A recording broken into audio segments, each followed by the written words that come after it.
قرآن کے اندر بیان ہوا ہے، حدیث مبارکہ کے اندر بیان ہوا ہے، مولویوں کا کوئی مسئلہ نہیں ہے اس کے اندر۔ عورت جو ہے یہ اللہ رب العزت کا بہت بڑا احسان ہے، اور اللہ رب العزت کی یہ ایسی منفرد تخلیق ہے، اسے زندگی کے جس رخ سے بھی دیکھا جائے اس کی اہمیت، اس کی قدر و منزلت یہ بڑی واضح ہے۔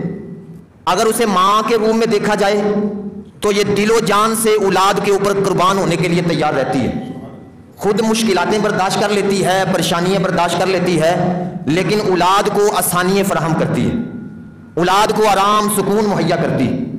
اور اگر اسی عورت کو بیوی کے روپ کے اندر دیکھا جائے تو یہ خامد کی فرما بردار، خدمت کرنے والی، غم خاری کرنے والی اور اپنے خامد کے ساتھ وفا کرنے والی ہوتی ہے۔ اور اگر اسی عورت کو بیٹی کے روپ میں دیکھا جائے تو یہ اللہ تعالیٰ کی رحمت اور بہت بڑا انعام ہے اور والدین کے لیے خوشی کا سبب ہے۔ اور اگر اسی عورت کو بہن کے روپ میں دیکھا جائے تو یہ ایثار اور محبت کا عملی نمونہ ہے۔